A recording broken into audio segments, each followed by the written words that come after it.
함께 읽을 말씀으로 하나님의 평강이라는 제목으로 하나님께서 우리에게 주실 은혜를 누리길 소원합니다. 하나님의 평강. 우리가 지난 금요 기도회 때 안식에 대해서 함께 말씀을 나눴죠. 이 안식과 평강은 하나님께서 주셔야지만이 가능한 것이에요. 우리가 우리의 힘으로 우리의 삶을 평강으로 만들 수 없어요. 우리가 우리의 어떤 열심으로 우리의 영적인 상태를 평강을 유지할 수가 없다는 것이죠. 이것은 오로지 하나님께서 우리에게 베풀어 주셔야만 가능한 것이에요. 그렇다면 평강이라는 것은 어떤 것을 의미합니까? 하나님께 평강이라는 것이 성경적으로서 무엇을 의미합니까? 두 가지를 내포하고 있는데요. 첫째는 하나님이 함께 하신다는 것과 두 번째로 하나님이 함께 하시는 것을 매 순간마다 누리는 것을 의미해요. 결국 하나님이 나와 함께 하시는 것, 그리고 그것을 내가 누리는 것. 우리는 하나님이 우리와 함께 하시는 임마누엘의 축복을 머리로는 알고 있지만 사실 삶 가운데서는 하나님이 나와 함께 하신다는 것에 대해서 잊을 때도 많고 의문을 가질 때가 너무나 많아요. 근데 하나님의 평강이 우리에게 임했다는 것은 구원받은 성도가 이 땅에서 살아갈 때 어떠한 환경이든 어떠한 현실이든 또 어떠한 문제든 상관없이 하나님이 나와 함께 하시고 나를 안아주고 계시고 나를 붙잡고 가시고 나를 인도하여 주신다는 확신이 바로 하나님께서 우리에게 주신 평강이에요. 사랑하는 주내교회 성도 여러분, 평강의 단어로 오해하지 마세요. 내 통장에 잔고가 많이 있고 하는 일마다 잘 되고 내가 성공의 기로에 서 있고 또 인간관계도 훌륭하고 내가 삶에 여유가 있는 게 평강이 아니에요. 그건 불신자들에게도 있는 것이에요. 우리에게 있어서 참된 평강은 현실의 유무에 따라서 바뀌는 것이 아니라 현실을 초월하는 하나님과 함께하는 평강이에요. 그래서 하나님과 함께 하심을 믿는 임마누엘의 축복을 받은 성도 여러분, 오늘 하나님의 평강을 소원하세요. 우리 지율이가 요번에 컨디션이 너무 안 좋아가지고 찡찡거리기도 하고 울기도 하더라고요. 그래서 사랑사모가 지난주 수요일인가 화요일쯤에 정말 오랜만에 아기띠를 꺼냈어요. 우리 지율이가 지금 18kg거든요. 저걸 아기띠 한다는 것 자체가 사실 불가능해요. 제가 예전에 군대에 있을 때도 군장이 15kg였는데 힘들었거든요. 근데 그걸 아기띠를 하고 애를 안아주니까 지율이가 너무 좋은 거야. 근데 저는 이가 뽀득뽀득 갈리죠. 왜냐하면 마누라 허리 다 나가니까. 근데 이 아이가 사랑사모의 품에 안겨있으니까 너무 행복해서 한 번은 사랑사모한테 아기띠를 지가 지 손으로 잡고 갖고 와서 갖다 주더라고요. 안아달라고. 제가 볼 일이 있어서 밖을 나가거나 자리를 비우게 되면 지율이는 살짝 불안해해요. 그래서 지율이는 아빠 이렇게 물어보고 그런다네요. 뭐 그것만으로도 행복하죠. 근데 사랑사모가 잠깐 여기 있다가 화장실만 들어가면 울면서 찾아요. 사랑사모가 목욕하려고 그러면 어떻게든 저문 연락을 해요. 그러니까 사랑사모랑 지율이가 떨어져 있을 수 있는 상황이 전혀 없는 거예요. 왜냐하면 조금만 떨어지고 조금만 눈에 안 보이면은 얘가 기겁하면서 엄마 찾는 거죠. 그래서 엄마랑 지금도 저기 보세요. 지금도 안겨 있잖아요.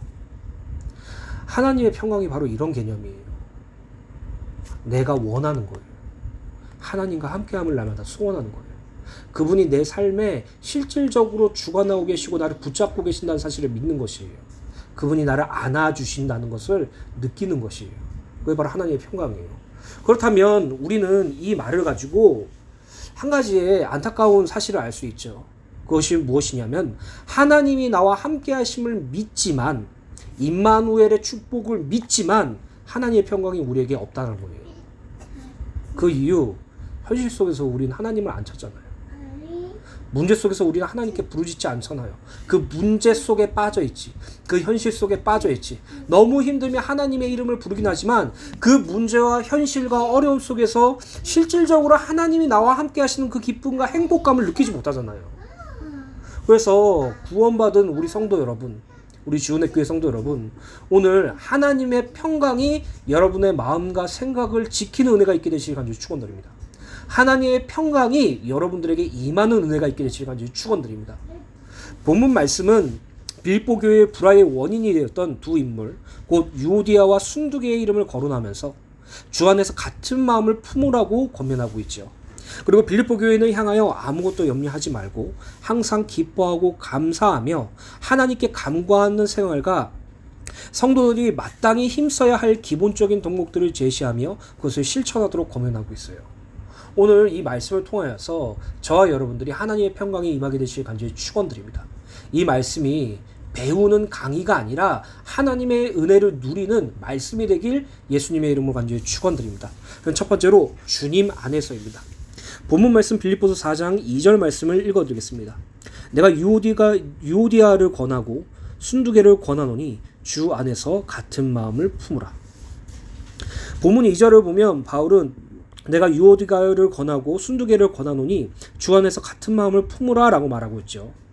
여기서 같은 마음을 품으라라는 권면을 통해서 우리가 알 수 있는 것은 그들이 서로 다른 마음을 가지고 있어서 갈등하고 있다는 것과 그런 이들의 갈등은 빌립보 교회 전체에 매우 부정적인 파급 효과를 가져왔다는 사실을 알 수 있어요. 빌립보 교회가 어떤 교회예요? 우리가 빌립보서 1장을 들어가기 전에 빌립보 교회가 어떻게 세워졌는지 함께 말씀을 통해서 나누었죠. 사도행전 16장에 보면 바울이 아시아 지역에 복음을 전하려고 하였지만 성령께서 막으셨어요. 허락하지 않으셨죠. 그 후에 바울은 환상을 보았는데 어떤 마게도냐 사람이 우리를 도와달라고 간청하는 환상이었어요. 이에 바울은 마게도냐의 첫 성이요 로마의 식민지인 빌립보에 가게 되었고 거기서 기도할 곳을 찾다가 루디아를 만나 복음을 전하면서 주님께서 그 루디아의 마음을 열어서 그 복음을 받게 되었죠. 그것이 바로 빌립보 교회의 시작이었어요. 즉 빌립보 교회는 성령 하나님께서 인도하심과 역사하심으로 마게도냐 유럽에 처음으로 세워진 교회예요. 자, 누가 봐도 말씀을 봐도 이건 성령 하나님께서 세우신 교회잖아요. 인간적인 방법이 전혀 들지 않고 바울은 오히려 아시아에서 복음을 증거하려고 했지만 성령께서 막으시고 성령께서 마게도냐를 이끄시고 성령께서 마게도냐의 첫 성인 빌립보에서 루디아를 만나게 하시고 루디아를 통해서 교회가 세워졌다면 흔히 우리가 말하는 이건 누가 봐도 복음적으로 세워진 거 아니에요. 하나님의 은혜로 세워진 것이 아니에요. 근데 그 교회에서 유오디아가 순두개가 서로 갈등하고 있었다는 것이에요. 다른 마음을 품고요. 그리고 그 다른 마음을 품으로 인해 그 교회에서 안 좋은 영향이 생겼다라는 사실이에요. 이러한 교회, 하나님께서 세우신 교회, 성령 하나님께서 세우신 이 빌립보 교회마저도 완전하지 않고 그들 가운데서도 문제는 여전히 있었다라는 것이에요. 잘 생각해 보세요. 저희가 바울 서신 말씀을 꽤 많이 했잖아요. 에베소서부터 여러 가지 말씀들을 계속 나눴어요. 근데 우리가 많은 말씀을 나누었던 에베소서, 로마서, 갈라디아서, 그리고 고린도전 후서 이 말씀을 쭉 보면 사도 바울이 그들에게 편지를 보냈던 이유가 그들이 가지고 있던 문제 때문에 보낸 것이었어요. 갈라디아서는 율법으로 의롭게 된다는 적그리스도적인 사상을 가지고 있었고 고린도전서 후서에서는 복음을 육체의 자유로 이용하고 타락한 삶을 살고 또 부활이 없다고 생각하는 사람들을 위해서 편지를 보냈잖아요. 결국 바울이 자신이 복음을 증거했던 그 성도 사역에 세워졌던 그 모든 교회들조차 불완전함을 보여줬다는 것이에요. 오늘날의 교회와 똑같죠. 이게 바로 지상교회의 한계이자 불완전성입니다. 교회는 천국의 모형이라고 하죠. 맞아요. 우리가 지금 있는 이 교회, 나를 교회로 세우시고 그 교회당에 모인 그 연합체를 천국의 모형이라고 해요. 그런데요, 그렇다고 천국은 아니에요. 교회는 천국의 모형이긴 하지만 그게 천국은 아니라는 말이죠. 그러나 이러한 교회도 완전하지 않고 그들 가운데서 여전히 문제가 있었던 이유는 연약한 존재이기 때문이에요. 이 지상교회는 예수 그리스도께서 재림하실 때까지 문제가 끊이지 않는 것이에요. 그래서 바울은 빌립보 교회의 유오디아가 순두개에게 그리고 우리에게 말하는 것이에요. 주 안에서 같은 마음을 품으라. 어떤 성도님들은 이런 생각을 가져요. 좀 정상적인 교회를 다니고 싶다. 비상식적인 사람들이 있는 곳 말고 어느 정도 상식과 수준이 통하는 그런 교회를 가고 싶다. 그래서 그 교회를 가서 사람들도 친절하고 좀 비상식적인 행동을 하는 사람이 없고 그러면 이 교회가 좀 제대로 된 교회네. 이 교회가 복음적인 교회네. 내가 이 교회를 가는데 교회의 기준이 이래. 성도들이 이상하지 않고 목사님이 훌륭하면 그게 제대로 된 교회라고 생각을 해요. 여러분, 이 땅에서 제대로 된 교회는 없어요. 이 땅에 세워진 교회는 모두 다 문제가 있어요. 문제가 없는 교회는 이 땅에 없다니까요.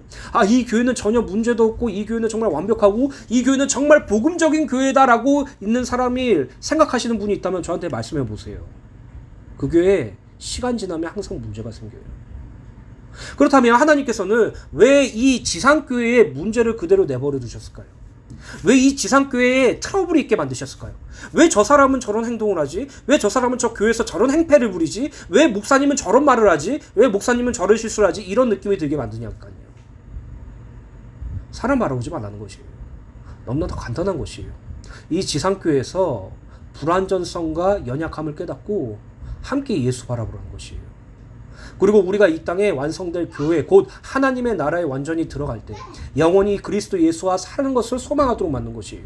그래서 다시 한번 말씀드립니다. 정상적인 교회, 그건 여러분들의 기준에서 나온 것이에요. 내가 봤을 때 성도는 이래야 돼. 내가 봤을 때 집사, 권사, 장로는 이렇게 해야 돼. 내가 봤을 때 목사님은 이렇게 해야 돼. 이러한 기준으로 신앙생활을 해보세요. 반드시 갈등이 일어나요. 내가 봤을 때 집사는 예수 한 분 바라봐야 돼. 내가 봤을 때 권사, 장로, 목사는 다 필요 없이 예수 한 분 바라보고 예수님만 간절해야 돼. 이게 맞는 거예요. 오늘 사도 바울의 권면을 기억하세요. 주 안에서 같은 마음을 품으라. 여기서 주 안에서라는 표현은 지난주 빌립보서 4장 1절 말씀처럼 주와 함께, 주님 때문에, 주로 말미암아, 주님으로 인하여 라는 그리스도라는 복합적인 뜻이고, 같은 마음을 품으라는 표현은 그리스도 예수의 마음을 품으라는 것이에요. 교회에서 위험한 게 어떤 목표를 세우는 것이에요.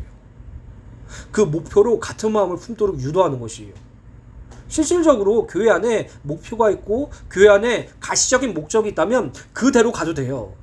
예를 들면 성전 건축이나 선교나 전도나 헌신이나 이러한 목적과 목표를 두고 같은 마음으로 으쌰으쌰하면 뭔가 되는 것 같아요.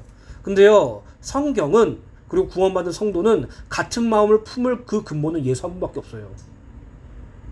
그 안에서, 교회에서, 그 안에서 그리스도 예수의 마음으로 말미암아 일어난 헌신과 목적이 필요한 것이지.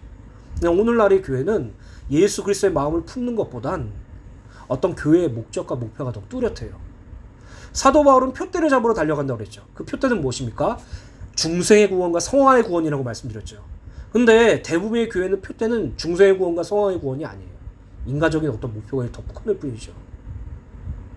그래서 우리 교회가 연약하고 힘없는 듯 보이지만 우리의 표대와 우리의 근본과 우리의 목적과 우리의 목표와 우리가 어떤 마음을 품느냐가 정확하죠. 사랑하는 주은혜교회 성도 여러분, 그리스도 예수의 마음을 품으세요. 옆에 있는 성도가 나랑 마음이 맞아. 옆에 있는 성도가 나랑 수준이 맞아. 옆에 있는 성도가 나와 세계관과 나의 어떤 삶의 그런 목적과 내 기준에 맞아. 참 좋다, 친하게 지내야지. 아니에요. 저 목사님이 내가 생각하는 신앙관이랑 똑같아. 저 목사님의 설교가 내가 생각하는 신앙, 내가 생각하는 말씀, 내가 생각하는 은혜와 똑같아. 좋아. 이게 아니에요, 여러분. 그리스도 예수의 마음이에요. 그렇다면 그리스도 예수의 마음을 어떻게 설명합니까? 빌립보서 2장 5절 8절 공동번역으로 읽어드리겠습니다. 여러분은 그리스도 예수께 지니셨던 마음을 여러분의 마음으로 간직하십시오. 그리스도 예수는 하나님과 본질이 같은 분이셨지만 굳이 하나님과 동등한 존재가 되려 하지 않으시고 오히려 당신의 것을 다 내려놓고 종의 신분을 취하셔서 우리와 똑같은 인간이 되셨습니다. 이렇게 인간의 모습으로 나타나 당신 자신을 낮추셔서 죽기까지, 아니 십자가에 달려 죽기까지 순종하셨습니다. 그리스도의 마음이 어떤 건지 아세요? 죄인된 나를 구원하시기 위해서 이 땅에 오시고 죄인된 나를 구원하시기 위해서 죽기까지 복종한 게 그리스도의 마음이에요. 그리스도의 마음은 우리를 향한 구원이에요. 그렇다면 우리가 그리스도의 마음을 품는다는 것은 어떤 의미예요? 나의 죄를 사하여 주시기 위해서 이 세상에 오신 성육하신 그리스도 예수를 아는 것, 나의 죄를 대신해서 죽으신 그리스도 예수를 아는 것, 그리스도께서 나를 용서하신 것을 누리는 것, 그리스도께서 나를 사랑하신 것을 아는 것. 그래서 하나님의 자녀답게 서로 사랑하고 용서하는 것, 그게 그리스도의 마음이에요. 사랑하는 주은혜교회 성도 여러분, 아무리 정상적인 가정 속에서 여유롭고 즐겁게 어떤 열등감 없이 자란 사람이라도 용서하기 쉽지 않아요. 또 내가 마음을 먹는다고 해서 사랑하는 것도 쉽지 않아요. 근데요, 그리스도께서 나를 사랑하셔서 이 세상에 오셨다는 사실을 아는 자는 그리스도로 말미암는 사랑을 성도에게 할 수 있어요. 그리스도께서 나의 죄를 용서해 주시기 위해서 십자가에 죽으셨다는 사실을 누리는 자는 정말로 사람을 용서할 수 있어요. 제가 일전에도 말씀드렸지만 제가 인간관계 중에서 가장 많이 화내고 가장 많이 소리 지른 사람은 홍지율이에요. 컨트롤이 안 돼요. 제가 봤을 땐 제 사람이 아니라 저 괴물이야, 괴물. 아니, 짐승이야, 짐승. 하루에도 몇 번씩 쿵쿵하지 말라고 소리를 질러도 전혀 말을 안 들어요. 심지어 저를 딱 쳐다보고 사악하게 웃으면서 발로 쿵 한다니까요. 하지 말라고 말을 해도 말을 안 들어먹어요. 아유, 미치겠어요. 근데요, 제 아들이잖아요. 사랑해요. 근데요, 제 아들이잖아요. 정말 싫어요. 꼴도 보기 싫어. 근데 한 번은 이런 마음을 품게 하시더라고요. 그리스도께서 용서하셨던 것처럼 저 아이를 용서하라고. 농담조로 들리지만 전 진심으로 받았어요. 맞아. 행태가 문제가 아니지. 저 아이의 마음속에 하나님이 있다는 것이 중요한 것이지. 사랑하는 주은혜 교회 성도 여러분, 다시 한번 말씀드립니다. 이 지상교회엔 항상 트러블이 있을 거예요.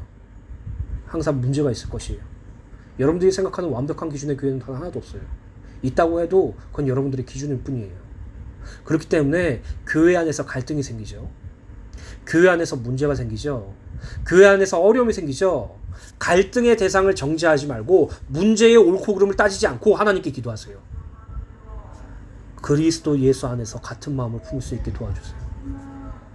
만약에 여러분들이 옆에 있는 성도와 갈등하고 있다면, 만약에 여러분들이 여기 있는 목사와 갈등하고 있다면, 하나님, 저 옆에 있는 성도 어떻게든 때려서 가르쳐 주세요.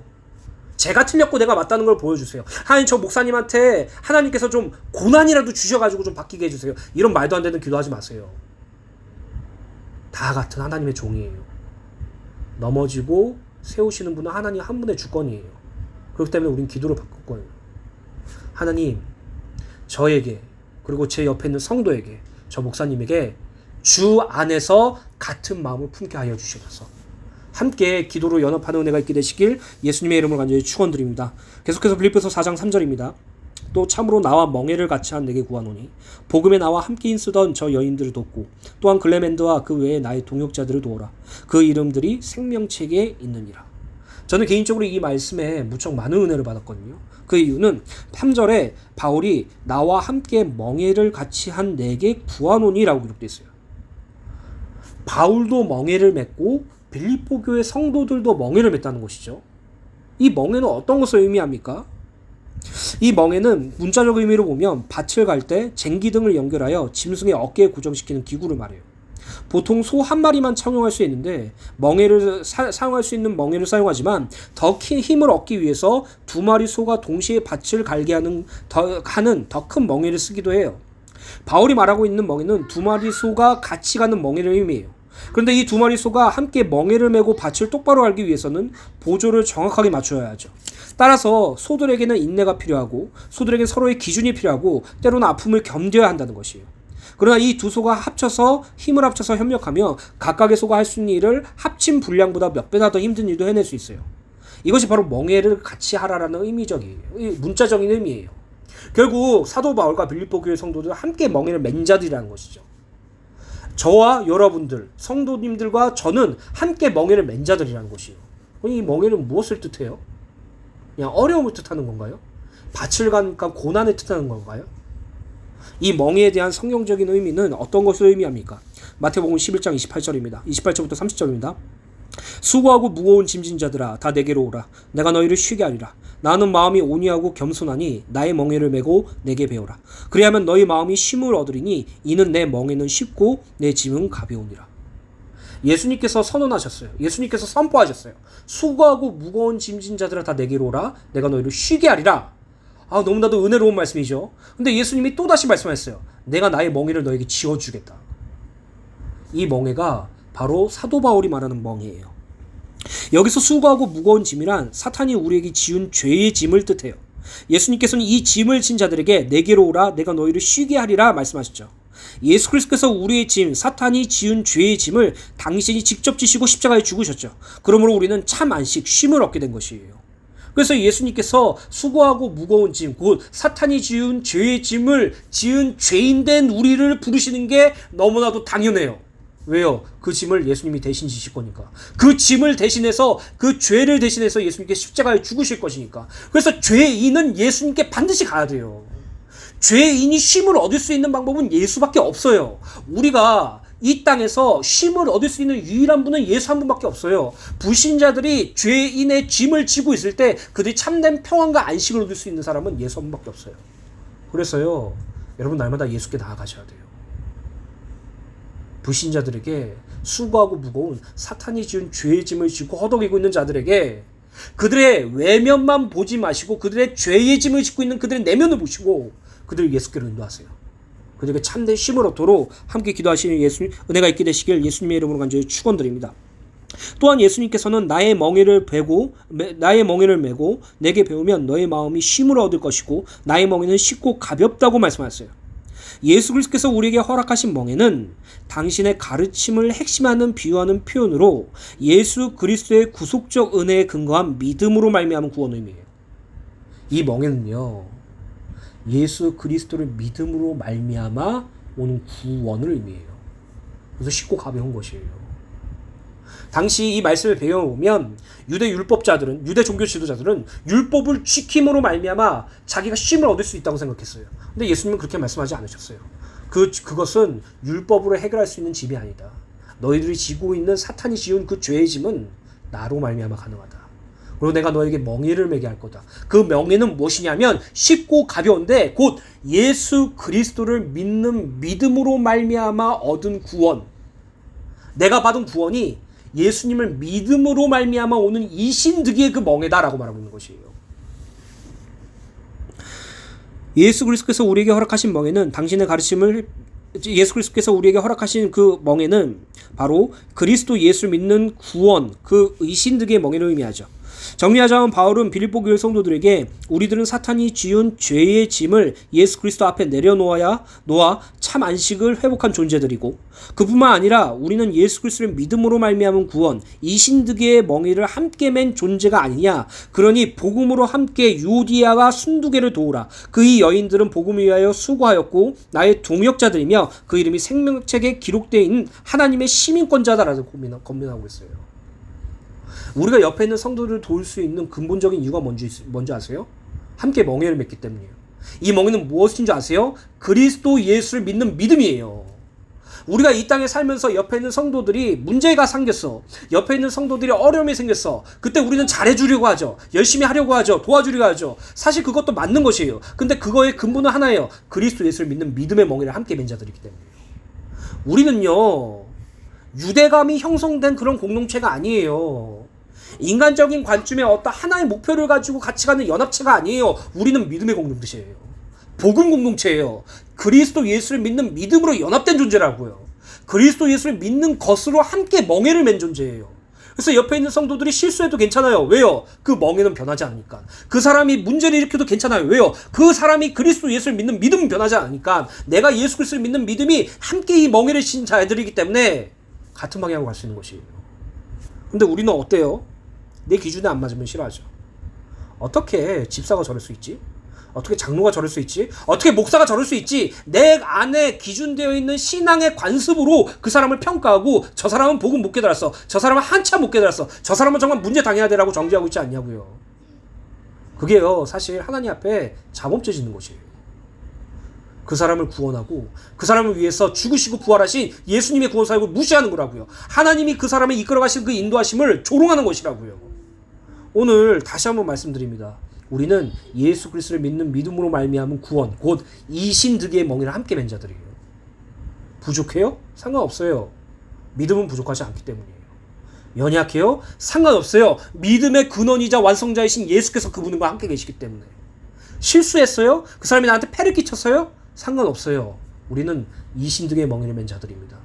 그래서요, 저와 여러분들의 기도가 바뀌어야 돼요. 여러분들을 미워하고 싫어하는 성도가 분명히 있을 거예요. 여러분들과 부딪히는 성도가 분명히 있을 것이에요. 오늘 그와 그리고 여러분 자신에게 그리스도 예수 믿는 믿음을 함께 더해달라고 기도하세요. 그 믿음으로 함께 나아가달라고 기도하는 은혜가 있게 되시길 예수님의 이름으로 간절히 축원드립니다. 로마서 15장 5절부터 6절 세번역입니다. 인내심과 위로를 주시는 하나님께서 여러분이 그리스도 예수를 본받아 같은 생각을 품게 하시고 한 마음과 한 입으로 하나님 곧 우리 주 예수 그리스도의 아버지께 영광을 돌리게 해주시기를 빕니다. 교회라는 연합체는요, 예수 한 분 바라보는 것이 전부예요. 혹시 여러분들 중에 어떤 목사를 바라보고 계신 분 계십니까? 유튜브에 보니까 저 목사님, 저 선교사님 설교를 너무 잘해. 저 교회 가고 싶어. 저 교회 가면 우리 목사님이, 우리 선교사님이 나를 변화시켜 주시겠지. 아니, 어느 영상을 보니까 어떤 장로님이 포럼을 하고 간증을 하시는데 너무 은혜가 돼. 저 교회 가면 저 장로님처럼 내가 될 수 있겠지. 착각이에요. 교회는요, 예수 한 분 바라보는 것이에요. 교회는요, 그리스도 예수를 본받아 같은 생각을 품는 것이에요. 교회는요, 한 마음과 한 입으로 하나님 곧 우리 주 예수 그리스도 아버지께 영광을 돌리는 것이에요.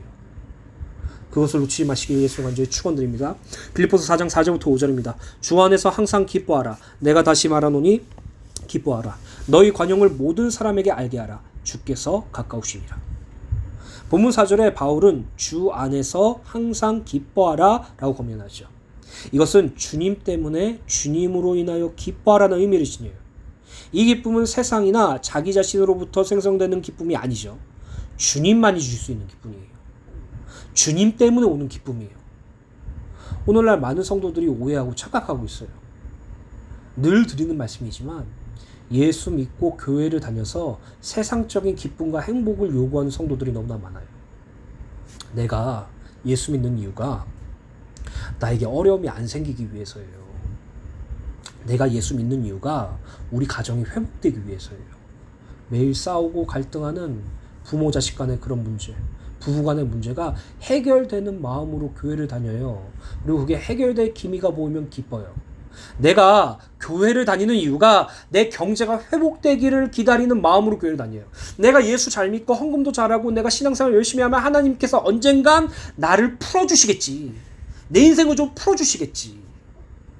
내가 예수 잘 믿고 교회 다니면 하나님께서 내가 가지고 있는 재산을 주님께서 지켜주시겠지. 내 자녀들을 지켜주시겠지. 내 와이프를 지켜주시겠지. 내 남편을 지켜주시겠지. 그래서 그게로부터 지킴을 얻거나 잘 되면 기뻐요. 예수님께 그걸 요구한다니까요. 하나님께 그걸 요구해요. 그리고 그것으로 말미암아 내가 주님을 믿고 기쁨을 얻었다고 생각을 해요. 내가 예수 믿고 내가 하고 있는 공부를 열심히 하고 자아 성찰을 열심히 해서 그것을 이루었어. 그럼 그 기쁨이 뭐예요? 예수 믿는 기쁨이에요? 아니에요. 그게 성취된, 자아 성취된 그것이 기쁨이에요. 내가 예수를 믿고 내가 신앙생활을 열심히 해서 하나님께서 내 사업을 열어주시고 하나님께서 나를 직장에서 승진하게 하시고 하나님께서 나에게 경제를 주셨어. 그게 무슨 기쁨이냐고요? 제대로 살펴보시고 파악하세요. 예수를 믿어서 오는 기쁨이 아니면 내가 승진한 기쁨이에요. 내가 성공한 기쁨이에요. 근데 우리는 구원받은 성도고 하나님의 자녀고 하나님을 위해서 사는 존재라고 예수 한 번만 살게 원한다고 하고 고백하면서 우리의 기쁨은 철저하게 세상이에요. 우리의 기쁨은 철저히 육신적이에요. 그래서 예수님이 일이 술술 잘 풀면 기쁘다니까. 하는 것마다 잘 되면 기쁘다니까. 내가 중요한 문제가 있었는데 이거 해결해 주시니까 기쁘다니까. 사랑하는 주내교회 성도 여러분, 주 안에서 기뻐하라는 것은 주님으로 기뻐하라는 것이에요. 주님으로 말미암은 기쁨, 주님만이 주실 수 있는 것으로 기뻐하라는 것이에요. 여러분들이 예수 믿고 난 뒤에 얻어지는 세상의 어떠한 것들을 통해서 기뻐하라고 말씀하지 않으셨어요. 주님으로 기뻐하라고 말씀하셨어요. 근데 우리는 주님으로 기뻐하는 것이 아니라 주님을 믿고 주님으로 말미암아 오는 세상적인 어떠한 것을 가지고 기뻐하기를 원하잖아요. 내가 기도하고 있는 게 응답이 돼. 근데 그 기도조차도 철저히 세상이야. 그의 응답되면 그게 기뻐. 하나님이 나와 함께 하셔. 이게 진짜 응답이지. 이렇게 생각하고 있어요. 사랑하는 주내교회 성도 여러분, 주 안에서 기뻐하셔야 돼요. 주님으로 말미암은 기쁨이 회복되셔야 돼요. 주님만이 주실 수 있는 그 기쁨이 여러분들에게 회복되셔야 돼요. 그럼 주님으로 말미암은 기쁨, 주님 때문에 오는 기쁨, 주님만이 주시는 기쁨이 무엇이에요? 스바냐서 3장 14절 15절입니다. 시온에 따라 노래할지어다. 이스라엘아 기쁘게 부를지어다. 예루살렘에 따라 전심으로 기뻐하며 즐거워할지어다. 하나님께서 이스라엘 백성에게 선언하셨어요. 하나님께서 영적인 이스라엘인 우리에게 선언하셨어요. 야, 너희들아 기뻐하고 노래하고 즐거워해라. 왜 너희들이 기뻐하고 노래하고 즐거워하느냐? 여호와가 내 형벌을 제거하였고 내 원수를 쫓아내었으며 이스라엘 왕 여호와가 내 가운데 계시니 내가 다시는 화를 당할까 두려워하지 않을 것이라. 여호와 하나님이 너의 죄를 제거하셨어. 여호와 하나님께서 너에게 매여 있는, 너를 억압하고 있는 너희를 주인인 사탄을 쫓아내셨어. 이제 여호와 하나님께서 너와 함께 가시고 더 이상 너는 죄의 대가인 사망, 그 화를 당하지 않을 것이야. 이게 우리가 주님께서 주님으로 말미암아 주시는 기쁨이에요. 그날에 사람이 예루살렘에 이르기를 두려워하지 말라. 시온아 내 손은 느려뜨리지 말라. 너희들이 이제 앞으로 두려워하지도 말고 절망하지도 말라. 그 이유는 너희의 하나님 여호와가 너희 가운데 계시니 그는 구원을 베푸실 전능자시라. 그가 너로 말미암아 기쁨을 이기지 못하시며 너를 잠잠히 사랑하시며 너로 말미암아 즐거이 부르며 기뻐하시리라. 주 안에서의 기쁨은요, 구원이에요. 구원. 나를 구원하신 성삼위 하나님께 대한 기쁨이에요. 그래서 하박국 선지자가 말하죠. 무화과 나무의 열매가 맺히지 않고 감람나무에 소출이 없고 우리의 양과 염소가 없더라도 나는 여호와 하나님께서 나에게 허락하신 그 구원으로 말미암아 기뻐한다라고 말하고 있잖아요. 오늘 우리가 이 땅에 살면서 경제가 없어. 오늘 우리가 이 땅에 살면서 물질이 없어. 오늘 이 땅에 살면서 내가 되는 게 하나도 없어. 오늘 내가 살면서 이 땅에 있는 건 고난과 절망과 문제뿐이야. 근데 내가 기뻐할 수 있는 이유는 예수님이 나를 사랑하셔서 이 땅에 성육신 하셨다는 사실이고, 내가 기뻐할 수 있는 이유는 수고하고 무거운 사탄이 씌운 죄의 짐을 지고 있는 나를 위해서 예수님께서 이 땅에 오셨다는 것이고, 그분이 나를 부르셔서 그 죄의 짐을 대신 지시고 십자가에 죽으셨다는 사실을 기뻐할 수 있는 것이에요. 그뿐만 아니라 부활하셔서 우리들이 혈과 육에 속해 있기 때문에 그분이 사람이 되셔서 십자가에 죽으시고 부활하셔서 마귀의 일을 완전히 멸하셔서 우리가 더 이상 사망의 죽어나지 못하실 정도로 부활하셔서 우리를 의롭게 하신다는 사실을 기뻐하신 것이에요. 무엇이 여러분들의 기쁨이냐고요? 무엇이 나의 기쁨이냐고요? 지금 사실 우리가 추구하고 있는 기쁨, 우리가 원하는 기쁨은요, 다 주 밖에서의 기쁨이었어요. 주님 밖에서의 기쁨이라니까요. 경제가 회복되는 것이 주님 안에서의 기쁨이 아니에요. 내 문제가 해결된 게 주님 안에서 기쁨이 아니에요. 내 병이 치료되는 게 주님 안에서 기쁨이 아니에요. 내 갈등이 해결되는 것이 주 안에서의 기쁨이 아니에요. 예수 그리스도의 십자가 구원으로 말미암아 죄인된 내가 의롭게 된 것이 주 안의 기쁨이에요. 그러므로 구원받은 성도 여러분, 내가 주 안에서의 기쁨이 없다면 그게 절망이에요. 내가 성삼위 하나님의 구원 사역에 대한 감격과 기쁨이 없다면 그게 정말 큰 문제라니까요. 그게 정말 큰 절망이라니까요. 오늘 우리가 영적으로 경각심 가져야 돼요. 내가 구원받은 것에 대한 기쁨이 없다. 하나님이 나를 구원하셨다는 사실에 감사가 없다. 내가 이 땅에 살면서 성삼위 하나님 구원을 소원하지도 않고 그것이 나에게 별거 아닌 것들은 치부된다. 그럼 정말 하나님께 회개하셔야 돼요. 그게 진짜 우리들의 자범죄예요. 그게 진짜 우리들의 문제예요. 그게 진짜 우리들의 고난이에요. 사도 바울은 빌립보 교회 성도들과 저와 여러분들에게 다시 이렇게 말씀을 했어요. 주 안에서 항상 기뻐하라. 내가 다시 말하노니 기뻐하라. 주님으로 말미암아 기뻐하라. 내가 다시 말하노니 기뻐하라. 주님께서 주실 수 있는 그 기쁨으로 기뻐하라. 사랑하는 주내교회 성도 여러분, 오늘 다른 걸 다 잊어버려도 이거 하나만 놓치지 마세요. 기도 제목이에요. 성삼위 하나님의 구원으로 기쁨을 얻을 수 있는 은혜를 베풀어 주세요. 성삼위 하나님이 나를 구원하신 것을 날마다 영적으로 깨달을 수 있도록 하여 주시옵소서. 내가 받은 구원이 얼마나 크고 놀라운지 말씀과 기도와 내 환경과 내 삶을 통해서 성령 하나님께서 깨닫게 해주세요. 그것으로 기뻐할 수 있도록 도와주세요. 그 은혜를 날마다 누리게 되시길 예수님을 간절히 축원드립니다. 또한 사도 바울은 본문 5절에 너의 관용을 모든 사람에게 알게 하라. 주께서 가까우시리라 라고 말하였죠. 여기서 관용이란 불의한 일이나 역경을 당해도 평정을 유지하는 영적인 인내와 자신의 권리를 포기하고 다른 사람들을 향해 너그럽게 대하는 태도를 의미해요. 사실 이러한 마음을 가질 수 있을까요? 어려운 일이나 역경을 당했는데 평정을 유지할 수 있어요? 작은 문제는 평정을 유지할 수 있겠죠. 근데 큰 문제는요? 평정이 유지가 돼요? 아니요. 전 큰 문제 닥쳤을 때 평정이 없었어요. 또는 우리에게 불의한 일을 행하거나 우리를 어렵게 하는 사람들에게 그 앞에서 자신의 권리를 포기하고 너그럽게 대할 수 있어요? 근데 사도 바울은 관용을 베풀라라고 말하고 있죠. 모든 사람에게 알게 하라라고 그러고 있죠.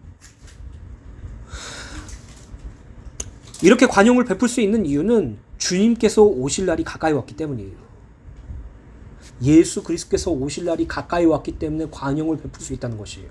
즉 주님의 재림이 가까이 왔다는 게 우리가 관용을 베풀 수 있는 동기부여가 된다는 것이죠. 그 이유는 예수 그리스도께서 재림하실 때 우리에게 예수 믿는다는 이유로 환난을 끼치는 자는 환난으로 갚으시기 때문이에요. 기억하세요. 세상에 여러분들을 미워해요. 우리 이 땅에서 미움받고 환난을 받을 수 있어요. 내가 예수 믿는 것 때문에 내 지인과 가족들에게 핍박받을 수 있어요. 근데 하나님께서 반드시 그거 갚아주세요. 그리고 그 환난을 받는 우리에게는 영광으로 갚아주시는 공의의 날이기 때문에 주님의 재림은 우리가 관용을 태도를 보이는 데 있어서 절대적인 동기부여가 돼요. 하나님께서 원수 갚아주시기 때문에, 하나님께서 내 상황을 아시기 때문에, 하나님께서 내 형편을 아시기 때문에, 저 사람이 나를 무시하고 저 사람이 나를 물먹이고 저 사람이 나를 어처구니없게 만들어도 하나님이 아시기 때문에, 하나님께서 나를 안아주고 계시기 때문에, 오늘 저와 여러분들이 내가 다른 사람들을 포용하고 수용해야지 라는 결단 속에서 일어나는 관용이 아니라 주님의 재림이 가까웠다는 사실을 인지하시고 관용을 베푸는 은혜가 있게 되시길 예수님의 이름으로 간절히 축원드립니다. 이 대지는 시간이 많이 갔기 때문에, 그리고 또 중요하기 때문에 다음 주에 하도록 하겠습니다. 결론입니다. 에베소서 4장 31절부터 5장 2절 말씀, 이 말씀은 제가 여러분들에게 자주 드리는 말씀이죠. 구원받은 성도는요, 그 인간관계 그리고 교회 관계는 그냥 개인적인 관계가 아니에요. 그냥 교회 나와서 나 하나만 신앙생활 잘하면 되지, 나 하나만 교회에 문제 생기게 하지 않고, 나 하나만 목사님께 잘하고, 나 하나만 교회 안에서 큰 트러블 없이 지내면 되지, 지극히 개인적인 성향을 가지고 교회 다니는 게 아니에요. 교회는요, 예수 그리스도의 연합체예요. 예수 그리스도와 서로가 연결되었어요. 그리고 교회는 믿음의 멍에를 함께 맨 자들이에요.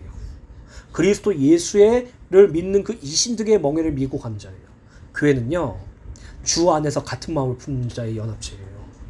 복음 공동체예요. 그렇기 때문에 저와 여러분들은 그냥 적당하게 서로 상처 주고 상처받는 그러한 가까운 관계 말고 적당하게 거리를 유지해서 그냥 적당하게 좋은 말하고 적당하게 갈등 피하고 그렇게 주일날 얼굴만 보는 그런 사이가 아니에요. 우리는 예수와 하나가 된 존재예요. 그래서 구원받은 성도들이 이 땅에서 교회에서 이 복음 공동체에서, 믿음 공동체에서 성도와의 관계, 성도와 목회자의 관계는 바로 이 말씀입니다. 너희는 모든 악독과 노함과 분냄과 떠드는 것과 비방하는 것을 모든 악에 함께 버리고 서로 친절하게 하며 불쌍히 여기며 서로 용서하기를 하나님이 그리스도 안에서 용서하신 것 같이 알아. 이것이 우리가 가져야 될 신앙생활이에요. 여러분들의 결단으로 그 사람을 용서할 수 없어요. 제가 그랬거든요. 열등감이 최악이었을 때 누가 나를 아는 척 안 했어. 이게 이틀 가, 3일 가. 내가 교회에서 어떤 의견을 제시했는데 누가 그 의견을 막았어. 정말 오래 가더라니까요. 내 자존심, 내 인격을 조금만 건드리면 반발력이 엄청 일어나. 완전히 열등감 속에 빠져있으니까, 자존감이란 게 전혀 없으니까. 그래서 어떻게 해서든지 나를 힘들게 했던 사람을 괴롭히길 원해. 아니에요. 제가 품은 마음이지만 아니에요. 예전에도 말씀드렸잖아요. 어떤 전도사님이 너무 싫어가지고 내가 힘드니까 감목사님이 너가 포용해라 수용해라 한 말에 어느 정도 감명을 받아서, 그래 내가 새벽에 그 전도사님을 위해서 기도해야지라고 하고 새벽 예배 끝나고 그 전도사님을 위해서 기도하는 순간 너무 와서 나가버렸다고요. 그게 연약한 지상교회의 현실이에요. 근데 그 연약한 지상교회 현실에서 우리가 용서할 수 있는 비밀은 그리스도 예수께서 우리의 죄를 용서해 주신 그것으로 용서할 수 있다는 것이에요. 그래, 죄인의 괴수인, 벌레만도 못한, 예수님이 누군지도 깨닫지도 못한 원수였던 나를 위해서 십자가에 죽으셔서 우리를 용서하셨는데 그 용서함으로 용서할 수 있다는 것이에요. 그래서 여러분들 옆에 미운 사람 있죠?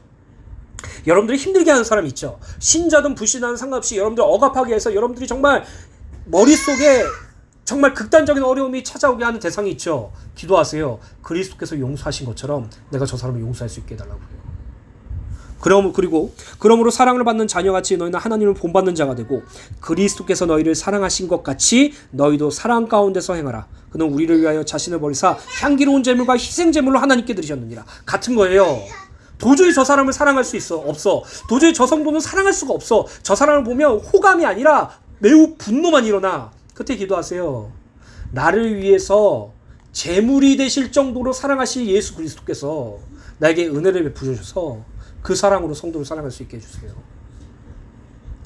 교회의 공동체 생활은요, 예수가 아니면 불가능해요. 나 개인도 예수가 아니면 불가능하고요. 교회 연합체에서도 교회당의 삶 안에서도 예수가 아니면 불가능해요. 오늘 그리스도의 멍에를 함께 맨 자들, 주 그리스도 안에서 한 마음을 품은 자들, 날마다 서로 용납하고 그리스도의 용서로 용서하고 그리스도의 사랑으로 사랑하시고 무엇보다 여러분들의 모든 삶 가운데서 주 안에서 기뻐하는 은혜가 있게 되시길 예수님의 이름으로 축원드립니다.